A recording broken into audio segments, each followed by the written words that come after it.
Good morning and welcome everyone to our fourth MnACC Mondays College Panel Q&A session. As you can see here today, we have a panel of college admissions experts from a variety of institutions from the Midwest. Speakers here today represent public, private, 2-year, 4-year, in-state, and reciprocity colleges and universities. MnACC, established in 1991, is a non-competitive post-secondary collaborative dedicated to improving access to higher education for Minnesota students of color. The Minnesota Association of Counselors of Color works to provide college access opportunities throughout the year, including hosting college fairs, professional development, and scholarships for first-year students. Due to the impacts of COVID-19 on the school year this last year, and in addition to that, this upcoming school year, it was important for us to find new and creative ways to provide high school students with college search and access opportunities. Therefore, we are excited to bring you this presentation virtually. So with that, I'm going to have our colleges and institutions, our admissions representatives, introduce themselves. And then with that, after the introductions, we will jump right into questions. Participants in this panel, welcome. If you have any questions you want to submit, feel free to use the chat and I will vet those as we go. I should probably also introduce myself. My name is Rachel Wynn. I currently serve as MnACC president for the next week until we pass things along to our president-elect. So, all right. At the end, I will provide contact information for those who are panelists today. So without further ado, we'll start off with DCTC. Thanks, Rachel. So welcome, everybody. My name is Danny Monroe, and I am one of the admissions representatives at Dakota County Technical College, and I'm very thrilled to be here and provide some information about our institution. We are pretty unique. We are a 2-year technical college, and our motto is education for employment. Now, that means that we have over 50 programs at DCTC, and the majority of them are designed to transition our graduates directly into a career. Okay, so they are extremely hands-on, and they are programs that, again, are the whole point is to allow our graduates to make that seamless transition from being a student to being a professional. Okay, so a lot of the trades and various programs allow you see the images at the bottom of the slide there, just some examples. A really great fit for students who love hands-on, who maybe don't see themselves jumping right into a 4-year program off the bat. And so really great opportunities. I encourage you to check out our website and look at the programs and majors page. Again, we have over 50 opportunities. DCTC is also a member of the Minnesota State System of Colleges and Universities. There's 37 colleges, excuse me, in the Minnesota State System. DCTC is one of the 30 2-year schools, and we are one of the few remaining strictly technical colleges. So that makes us pretty unique. We serve approximately 2,300 students each year, and those students are in a variety of awards, meaning a lot of our programs offer options for certificates, diplomas, associate's degrees, depending on the length of time they envision themselves being in school. And then we also have programs that offer a variety of formats, deliveries, schedules. Some students are part-time, some students are full-time. And at DCTC, we also offer customized training, which is an opportunity on campus. It's separate from the college, but a great opportunity for students to enroll in a short-term hourly-based program. So things like EMT, phlebotomy, stuff like that. And last but not least, DCTC is very proud of our affordability, and we are very transparent about the cost involved with being a student at DCTC. And if you are curious about a program, how much it would cost you from start to finish, I encourage you to check out our website. We not only give details on tuition fees, but also textbooks, supplies, tools, equipment. So our website is a great resource for a tremendous amount of detail. Hey everyone, my name is Matthew Morgan. I am an admissions representative from the University of Wisconsin Stout. So I'll touch upon some of the notes that you see on the slide here briefly. So we have approximately 8,400 students that attend UW Stout. With some classes being a mid-sized school, they tend to be a little bit bigger, 60 to 70 students. But once you start taking classes that relate specifically to your major, that average lecture size does shrink from about 24 to 30 students, and for labs, it's about 18 students per section. We have in total 50 undergraduate majors that a student can choose from. I know a popular question we get a lot are what majors are kind of more prominent on your campus, and I would say definitely our art programs, so like graphic design, studio art, things along that nature, and then some of our STEM majors, so like applied science, engineering, technology, options along those lines as well are really popular at our university. And I'm sure we'll cover this at some point, but for fall 2021, UW Stout is a test optional school, meaning that a student doesn't have to submit a test score in order to be admitted into our university. Otherwise, we do have, we participate in the NCAA D3. So there are a lot of opportunities for students to play at the D3 level if they're interested in that. And then beyond that, we do have 152 different student organizations in total that a student can choose from. And these programs really range from academic to personal interests. So there are a lot of opportunities for students to get involved when they come to our school. Hi everyone, my name is Maria Bakken. I work at the University of Minnesota Twin Cities. Our campus is located right in the heart of the metro area. So our campus does span from Minneapolis to St. Paul. We're divided by the river to make up our east and west bank. It's the largest university in Minnesota, and with that comes a lot of resources, a lot of programs, a lot of majors. As you can see, we have 150 majors, 130 minors. To make this large campus feel a bit smaller, we admit directly into one of 8 freshman admitting colleges, whether that's the School of Nursing, Carlson School of Management, College of Liberal Arts, just to name a few. Students during their undergraduate time can get exposed to a variety of different resources, career opportunities. They may choose to participate in research. We are a Tier 1 research institution. So in every single department across campus, there's always a lot going on. Other ways to get involved, we have many student groups. There are a lot of campus job opportunities, a large study abroad program. The first year class is made up of about 6,100 students. Overall undergraduate enrollment is about 30,000 students. Hi, I'm Jakina McKay. I am the coordinator of diversity recruitment here at Luther College. So a little bit about us. We are located in Dakota, Iowa. So putting that into context, we're about 3 hours from Minneapolis and about an hour and a half from Rochester. So yeah, pretty close proximity to those major cities. Also, we're a smaller campus, so we've got about 2,000 students. And with that, we have an 11-to-1 student to faculty ratio. So that kind of just gives you an idea that there are an abundance of faculty members there around campus to help our students, advise our students throughout your 4-year journey at Luther College. So definitely a great space to really get that good one-on-one attention that you may feel you'll need throughout your process. We also have over 60 majors, minors, and pre-professional programs, and among our top 6 are biology, music management, nursing, English, and environmental studies.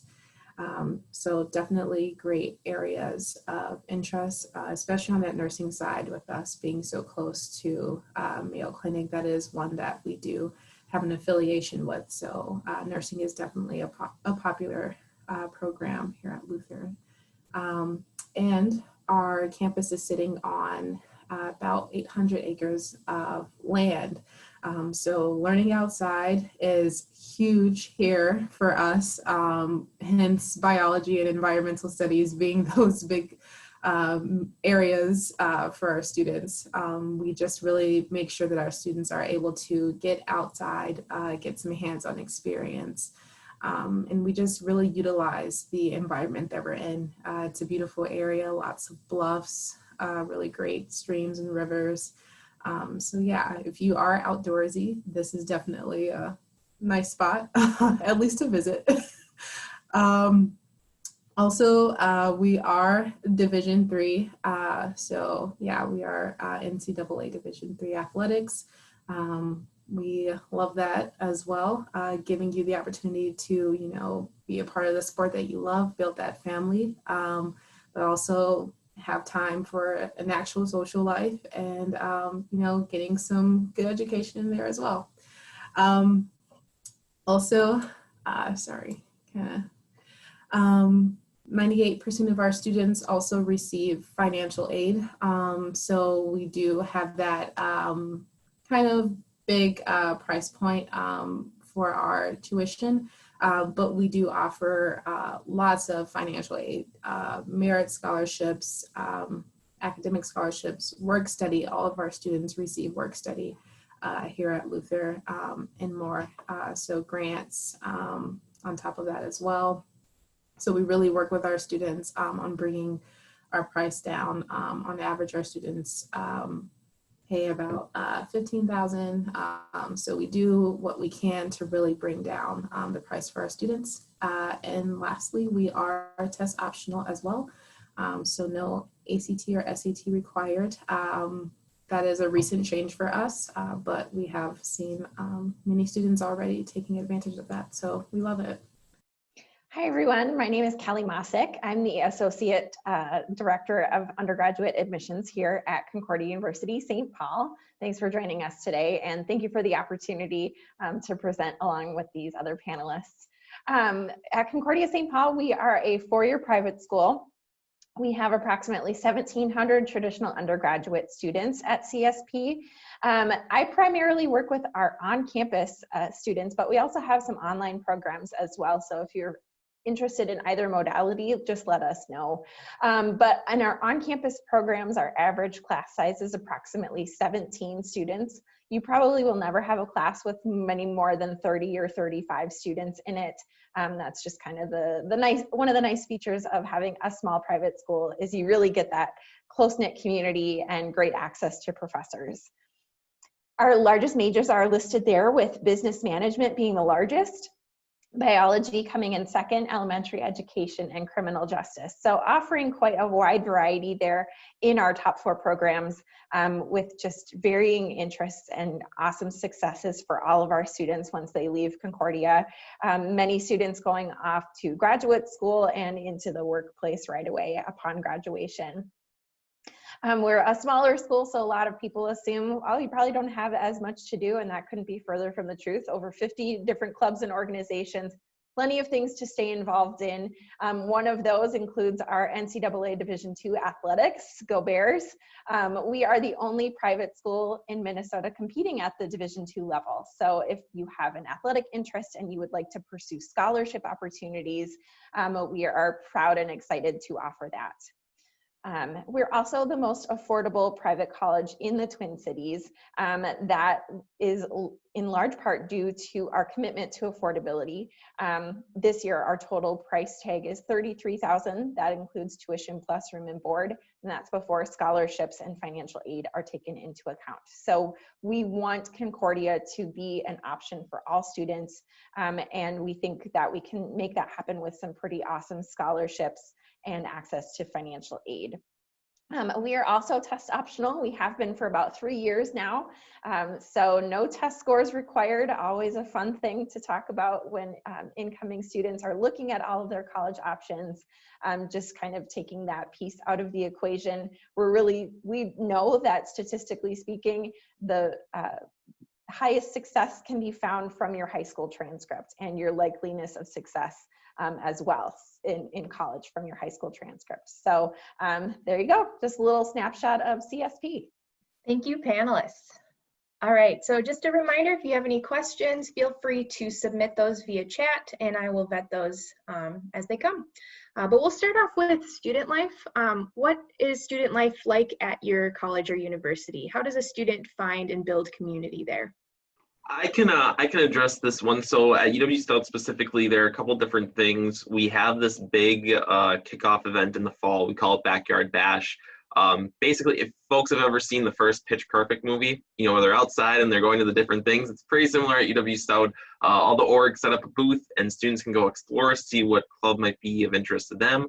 Additionally, UW Stout has what's called the Connect app. It's an online directory where students can go online, look at the different organizations that students that have been created, and then they can request to join a specific organization based again on their interests. So it's pretty easy for students to not only find a club that might interest them, but also to join said club.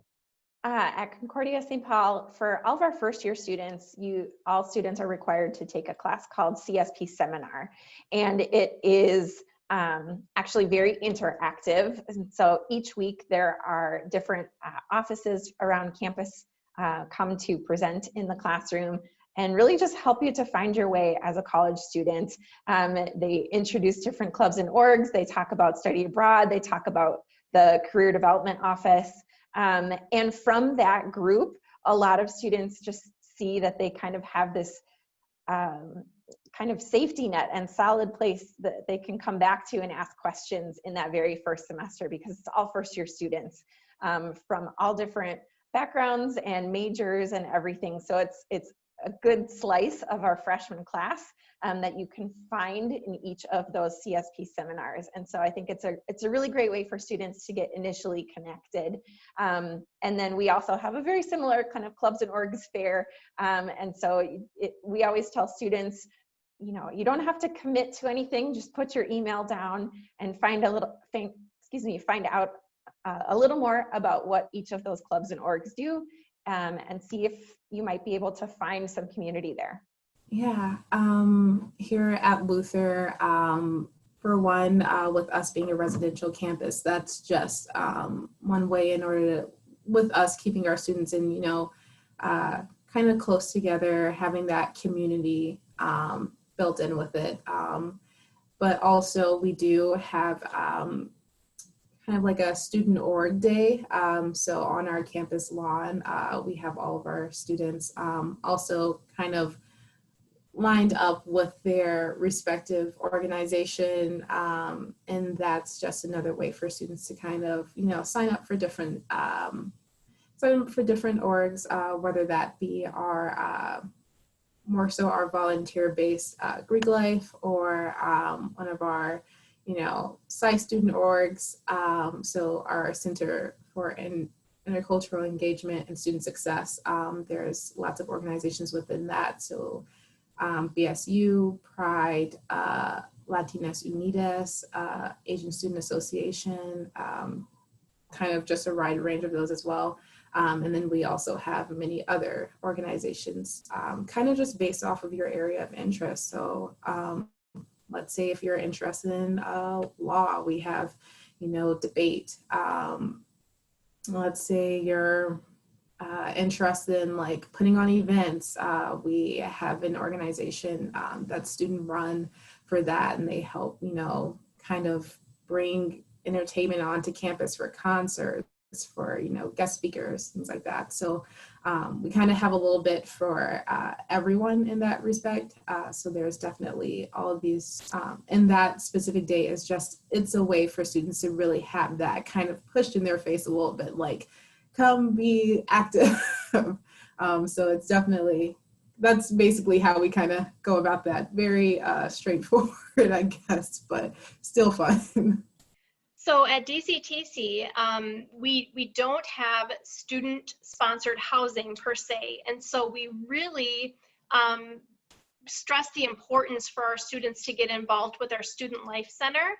And our Student Life Center is located right off of the Commons, super easy access, and it's a beautiful space that has been carved out of the campus, dedicated to what I like to call balance. A lot of times what can happen is students transition into college mode. They're very focused on, getting into the groove, focusing on homework, focusing on their schedule. Maybe they're juggling other things in their world as well. And sometimes they forget to explore opportunities to get balance in life. You can't just be work, work, work, work, work. You do need to explore some options on campus for that balance, for some fun, for some connections with other students. So starting with our orientation events, we connect students with learning about the opportunities in our Student Life Center. Our Student Life Center is this gorgeous, huge space that has pool table, foosball, dartboard, a big screen TV, comfy couches to enjoy and relax.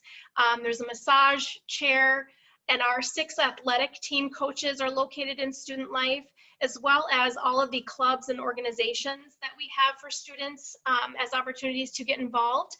And we have a gorgeous patio right off of the Student Life for when days like today, when it's gorgeous outside, and it's landscaped by our landscape and horticulture program students.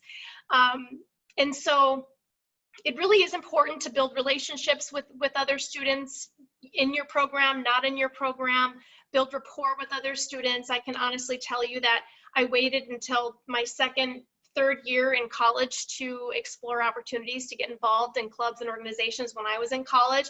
And I wish I hadn't, because my best friends that I have today are people I met in those clubs and organizations that I had joined while in college.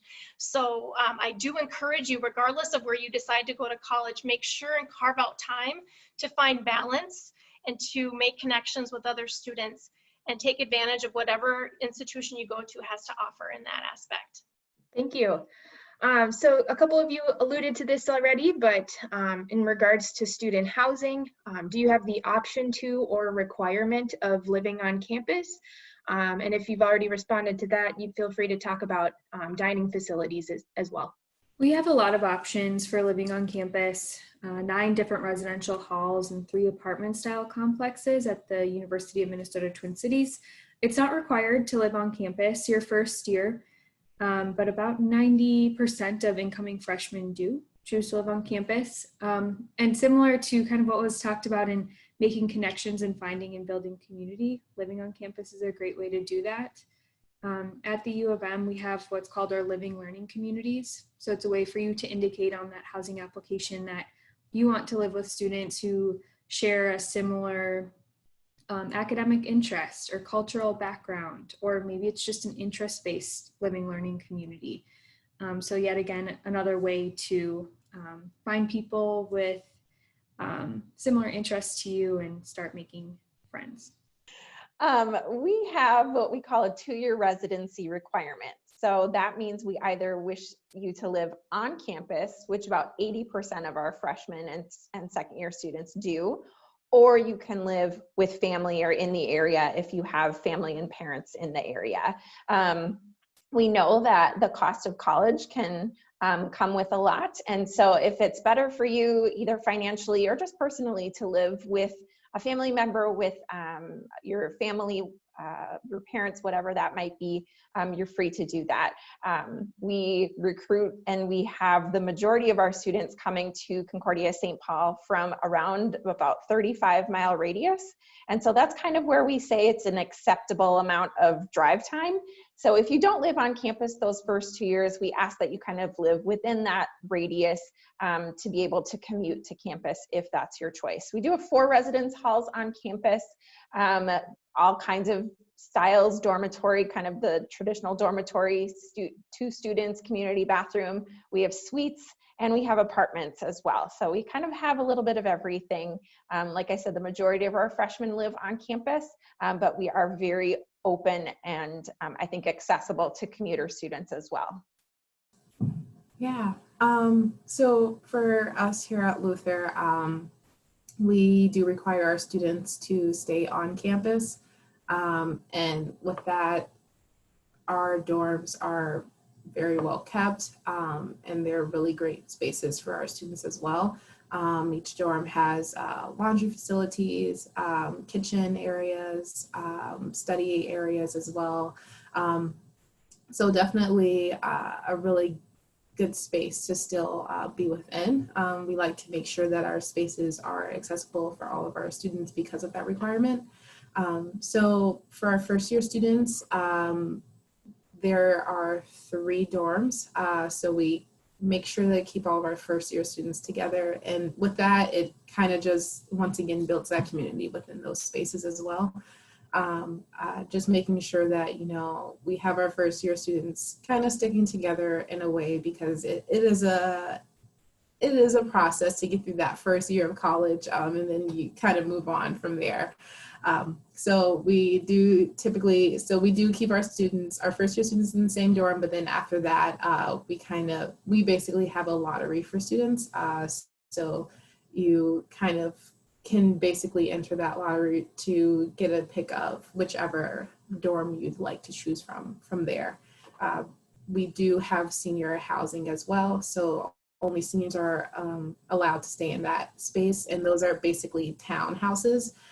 So you can kind of think about it as like, yeah, a little house with you and your friends, kind of just staying together. You have a kitchen, you guys have your rooms, you have your own bathrooms as well. So that's what that space is for our seniors as well. It's kind of like that little push before you leave, and you're kind of getting your own apartment someday. So that's basically how we break that up as well. And all of our students have board meals as well. So we do have a main cafeteria, but we also have other smaller like restaurants on campus as well. So definitely different dining options.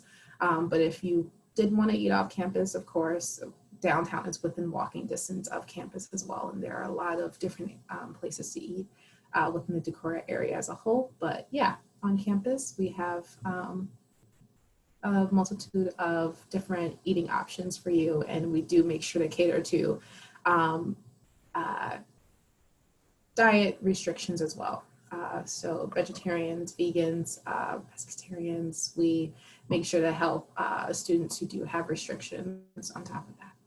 All right, moving on to more of the academic side of things. What sort of support services do you offer, whether that's in class or outside of class? I'm assuming all the college reps here can talk about their tutoring centers and writing center. We want you to come to our campuses to succeed, and it's important that we have resources available to help you take those next steps and, you know, challenge yourself, get into that next math class. One resource I'll just mention specifically, we have the Center for Academic Planning and Exploration. I was a student at the U of M several years ago, and I used this program to help find a major with 150 majors. I was pretty undecided and didn't know what I wanted to do with my life. And so I used their help to explore my interests, you know, what I'm good at and how that could translate into a career and thus into a major. And I think I took even a 1-credit class that was filled with assessments and, you know, further exploration to help find a major. At UW Stout, so we do have an advisement center. So kind of going off of what Maria just said, for students who might need assistance finding a major or deciding what they want to study, all students can be paired with the first year advisor if they'd like to, just to have some assistance making that decision with choosing a major. In addition to that, we do have other student support services on campus. So we do have, for example, for our multicultural students, the MSS office, the Multicultural Student Services. Those students can receive academic support in that office.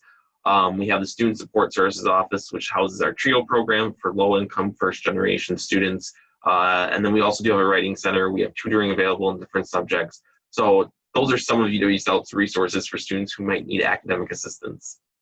So Dakota County Technical College, we do have the Center for Student Success, where students can get connected with resources such as free tutoring, peer tutoring, and we offer TRIO, which is a grant-funded program with over 50 years of proven success, which I'm sure a lot of schools here also have TRIO. TRIO is basically a third advisor that assists students with navigating throughout their college career. The things that kind of happen can come up outside of the classroom, things that maybe their academic advisor or their faculty advisor isn't maybe the best individual to assist them with. We also have a resource navigator that can assist students with connecting with resources on and off campus in our community.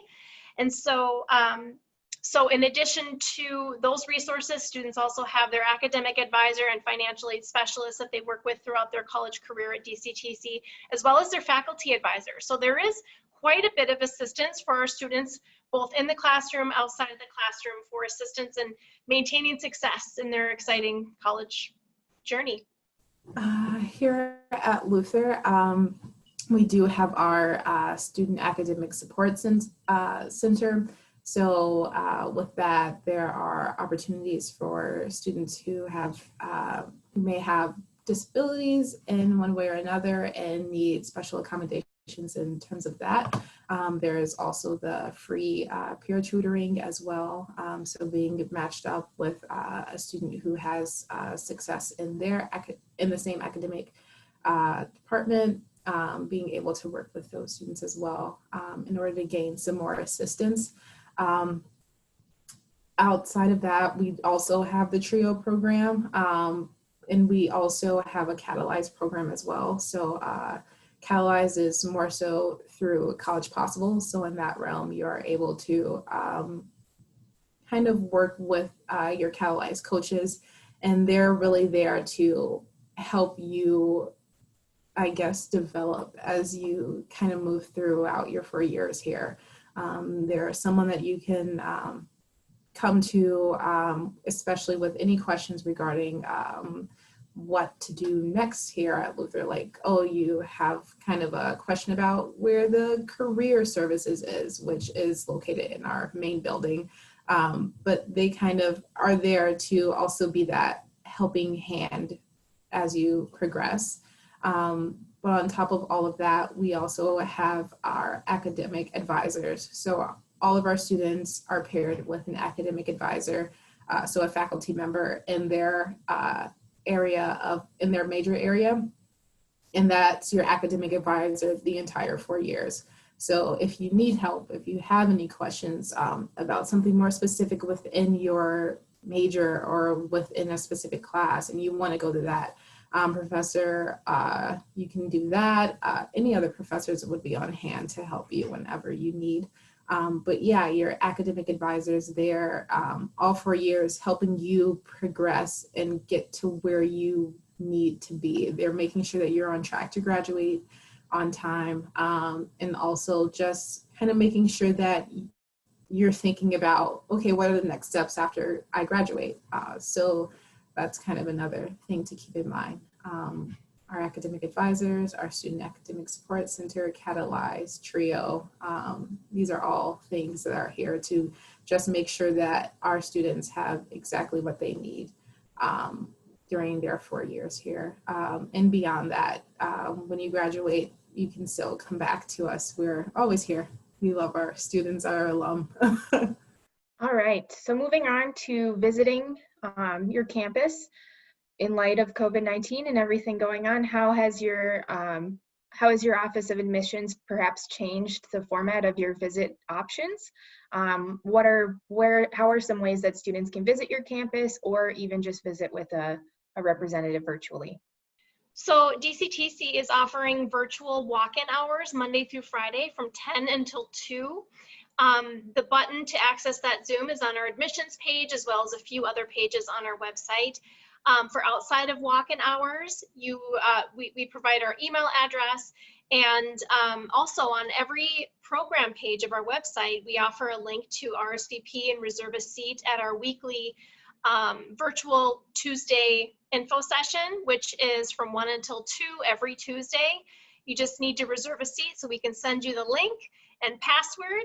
And so we offer that info session each week, and then we do a monthly third Thursday at 5 p.m. info session for select programs of interest. Again, that is on our website as well. We do have a skeleton crew on campus for individuals who do need to take care of some housekeeping items, whether it's admissions or advising. We just ask that you schedule a time just to make sure that there's not a bunch of people that come at the same time, and that we can dedicate a little bit of time with students that are wanting to come on campus, if that is something that they absolutely need to do. At Concordia St. Paul, we have kind of 3 different ways that we are working with students right now. You can, one, schedule a virtual visit if you want to do a virtual meeting like this one-on-one with an admissions counselor. We can do that virtually.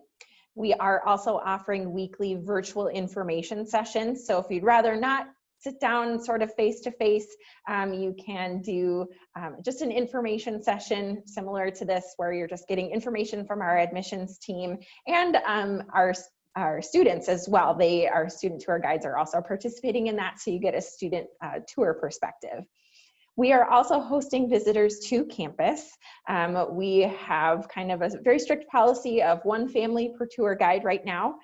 So if you would like to visit in person, there is the option of doing that. And we have typically 2 tour guides per tour slot. So anywhere from 1 to 2 tours going out at a time, but they go in completely opposite directions.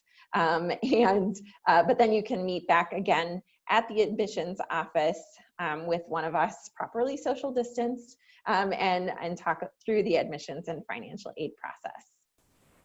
Here at Luther, we have as well multiple forms of visit opportunities.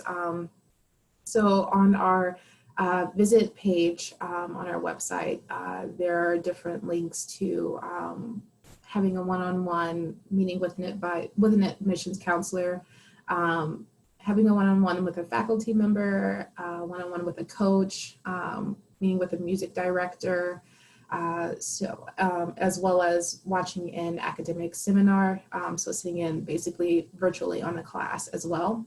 And on top of that, we have, so every day we have, at the end of the day, a schedule blocked off for student-led virtual tours.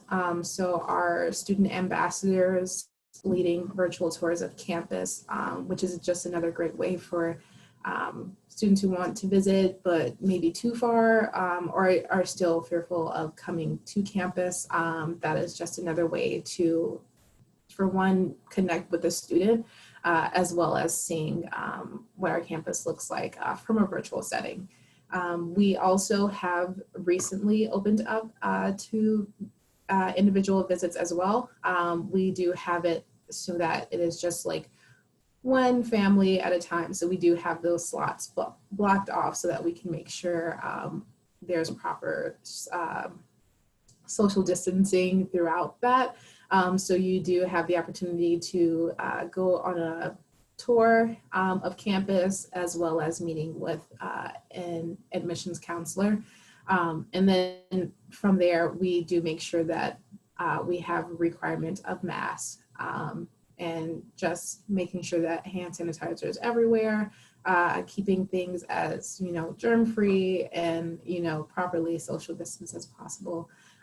Making sure that everyone is safe during the process. So those are kind of the different ways that, students can visit campus, whether visiting and being on campus or visiting and not actually being on campus. So, yeah. All right, moving on. So what is your application process like, and what's the timeline to that? Sure, I can start this one out. Our application for the fall of 2021 actually just became available today. So students interested can apply beginning now. Our first deadline is November 1st, so that's our early action deadline. And then our regular decision deadline is January 1st. There's no difference between those 2 dates in your likelihood of admission. It's just a different response time. We received over 40,000 applications last year, so it does take some time for us to read your applications thoroughly, cover to cover. We do practice a holistic review, so no one factor figure will determine an admission decision. I would say there's no need to maybe do it today on July 27th, but maybe getting it done before your school year gets started would be a great time to do so. I know a lot of applications do open up August 1st. I know this school year is coming at us with a lot of uncertainty for, the K through 12 and in higher education. So as everyone has already mentioned here, we're all working and finding ways to connect virtually, and happy to help as you begin your application process. What we're looking for, we're looking at academic factors and context factors. So academic would mean, what classes you've taken throughout high school, the rigor of your curriculum, your grade point average, your class rank if available. And then your context factors are everything else that make you a well-rounded student, unique, your leadership abilities, your part-time job experience, sports, clubs, whatsoever. So with that, we don't have an essay or letters of recommendation that are a requirement for our application, but there are a couple short answer questions throughout the application for you to tell us a little bit more about yourselves. And last thing I'll say about when you're sitting down to apply, just take the time to really tell us a lot about yourself. That's your chance to, give all that information to the admissions reviewers and the readers. And again, contacting your admission counselor is a great way to maybe get started if you have questions about it. So I'll say at UW Stout, so the online application does open August 1st. We are on both UW system website and the Common App, no advantage to using one website over the other. In order for our office to consider an application file complete, there are 3 things that we require a student to submit to us. We need the online application fee of $25, and then a copy of the high school transcripts. For the application fee of $25, UW System is having a free application period from October 1st to October 12th. So if you apply to UW Stout during that time frame, you don't have to submit that $25. Additionally, with the high school transcripts, for the purposes of admission, we don't need an official copy of your transcripts. If you send unofficial, that will totally suffice. Once we have those 3 things, we will take no more than 2 weeks to review your information and let you know of an admissions decision. You might see on our website and maybe some of our publications, we have a recommended apply by date of January 1st. Students don't have to apply by January 1st to get into our school. We just always recommend that date because if students, if they submit their application by then, they're giving themselves a really great amount of time to get things in check, like housing and scholarships. We do have rolling admissions though at UW Stout. So for example, for fall 2021, if a student technically wanted to wait till July or August to apply, they could. I would not encourage that for like a million reasons. But just know January 1st, not a strict deadline that you have to meet. At Concordia St. Paul, we have our own institutional online application. We're also on the Common App. I imagine that our institutional app will be opening soon as well. So it kind of sounds like just the time of year for a lot of colleges to start opening that process. We also ask for a high school transcript and an admissions essay for our first year students. So those are kind of the primary items that we are looking for. Again, test optional there. We're reviewing students on a case-by-case basis, rolling admission. And like Matthew mentioned, we have a pretty long timeline. Technically, our application is open until August 1st of 2021.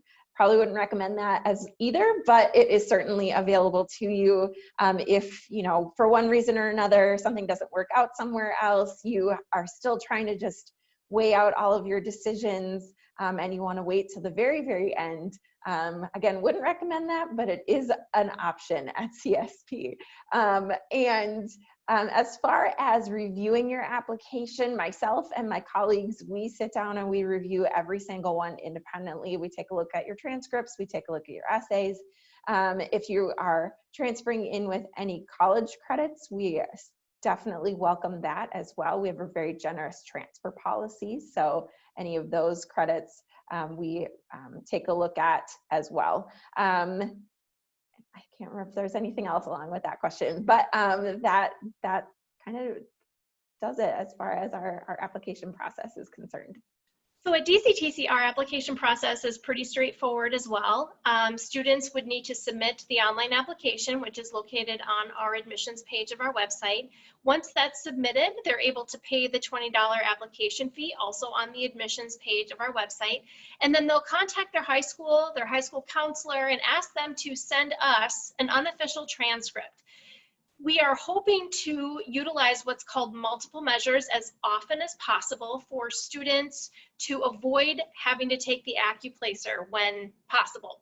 So what multiple measures does is it allows our testing center coordinator and staff to evaluate those high school transcripts to determine if there is placement potential and not have to take the AccuPlacer. And they evaluate a few different things on that transcript. They look at GPA, they look at MCA scores, ACT scores, things like that. And if they can, they will use that supporting documentation on that transcript to make a student exempt from the AccuPlacer. There are a handful of situations where students may still need to take the AccuPlacer. And if that's the case, it's nothing to borrow trouble about. It's something that we can actually administer remotely for students if they have a computer with a webcam and audio. Our testing center is able to administer that AccuPlacer remotely, so you can take it from home. Just need to carve out 2.5 hours or so to take that. And that's just reading comprehension and math. So the online application, the $20 fee, send us a transcript, and that will determine whether or not you would need the AccuPlacer. And that's it for the majority of our programs. One point I want to make is that DCTC, we are a small technical college, and a lot of our programs tend to fill up early, really early. We've been taking applications for fall of 2021 since early this year, I would say. And every Tuesday virtual info session that I run this summer, we get more applications for fall of 2021 in those high demand programs. And so once those programs fill up, we run into a wait list. And so the sooner you complete these admissions requirements, the sooner you will secure a spot either in the program or on the wait list. It doesn't necessarily mean that you've made a commitment to DCTC and you have to do that program. You can continue your exploration throughout your senior year. And then if you change your mind, you just have to let us know and we'll fill your spot with someone on the wait list at that point. So that's actually a good point that I want to remind students. A lot of times students want to wait until they know for sure what they want to do before they apply. And none of us would recommend doing that. A lot of students typically apply to a few different schools that they're considering and do the admissions process and continue through their decision-making process and make a decision later and alert the colleges that they decided against. So. For us here at Luther, we have a pretty simple process for the application as well. We require our students to complete the online application or the common application. Our online application is free. We do always encourage students to complete the common app just because you're able to apply for multiple colleges at once. So always highly encourage that. But you could also complete our online application, which is linked on our admissions page as well on our website, also free. Then we require,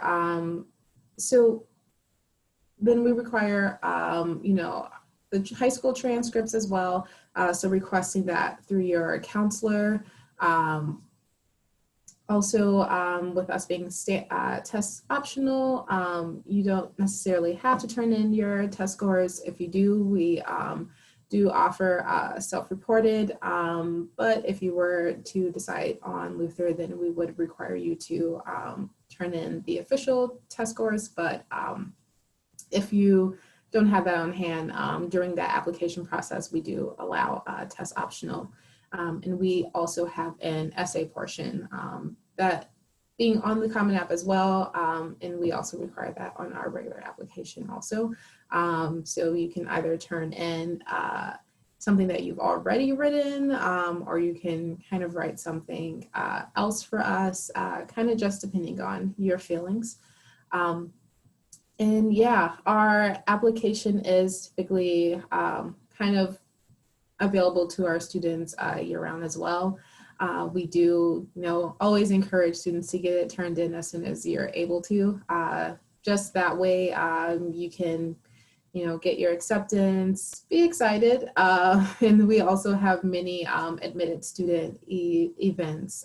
So hopefully, fingers crossed, if everything goes well, we can have those events. Otherwise, they would still be, of course, virtual events, but still great opportunities for students. So we always encourage our students to get those applications in as soon as they're able to. And we do, as admissions counselors, review each application one by one. So we're reading through that, we're looking through your essays, and we're also really definitely looking into, you know, your academics, so your GPA, if you do have a test score, that as well, because we are offering, so we look through your application, and that is also when you receive your academic scholarships. So we kind of award that as we go. So it's not a separate process for you. We look through that and we base it on your, basically on your academics. So we want to reward you for the hard work you do in high school. We also, for APs, we accept 4s and 5s. So receiving a 4 or a 5 on the AP exam, that will automatically transfer over as credit here at Luther. If you are taking any college classes, getting any credits for that, we do ask that you send those over to your admissions counselor, so then we can figure out which one of those classes, you know, which of those classes transfer over, and we can credit you for that as well. But yeah, I'd say that is our process. We do have an early action for November 1st. And once again, that's just you getting that information to us, us giving you those acceptances, and, you know, you being able to participate in those admitted student events. So, and also getting a head start on your financial aid package in a way as well. So those are kind of the benefits of early action, but definitely not a requirement as well. So yeah. Thank you. All right, we have just a few minutes left, so I'm going to ask one last question. And when I do that, I'm also going to put up contact information for everyone. So for those of you who would like to contact these admissions representatives here, you can write this down. So the last question I've got is, what piece of advice would you give to a student entering their senior year of high school, beginning to consider their post-secondary options? This is Danny at DCTC. A piece of advice that I would encourage students to consider would be to take advantage of any opportunities you have in your senior year, whether it's a college, whether it's a high school class that you can take, a tech ed class, to dip your toe in a world that you may not necessarily have thought to consider for yourself in terms of a career option, a career direction. Take advantage of the classes that your high school is offering you. I also encourage students, you know, if you're curious about a program, if you're on a college website and you see major options listed and you're unsure of what a major would be, hop on YouTube. There's some really great day in the life videos created for potentially any career. So like a perfect example is we offer a civil engineering technician program, and a lot of people come in and they're like, what is that? There are sensational videos on YouTube on a day in the life of a civil engineer technician that add so much clarity to these careers that's a resource that you have at your fingertips. So I do encourage you to dip your toe in these worlds and see how you feel. I would suggest two different things. The first one being explore all of the options. I was a first generation college student, meaning neither of my parents went to college. And so I thought there was just a very narrow way for me to go to college. And I loved my college experience, but looking back, I think I maybe should have looked at more types of colleges, private schools, 2-year schools, 4-year schools, in-state, out-of-state. I just didn't quite explore as much as I think I should have in retrospect. So that would be my first point of advice. And my second point of advice is, you know, kind of to piggyback off of Danny, use the resources that are available to you. And that includes us, admissions counselors. I've For example, I've been working in college admissions for 12 years, so I've gotten to know people at all different types of schools. You know, I may not always have the best answer, but I bet I could steer you to a lot of my colleagues out in the field if I don't know the answer about a particular career or career goal or outlook that you might have. So use the admissions counselors, use your high school counselors, use the actual resources that are available to you. Don't just say, oh, well, I think this is probably how it is, and then go with that. Actually find those resources, call the colleges, and just ask questions. We are here to answer all of your questions, no matter how silly you might think they are. Trust me, we've heard it all and then some. So please just ask us, ask the counselors at your high school, because we are all very willing to help. I would definitely suggest taking advantage of the different opportunities to meet with faculty members, coaches, having conversations with current students. Definitely just, I know for us on our site, we have all of that information on our visit page.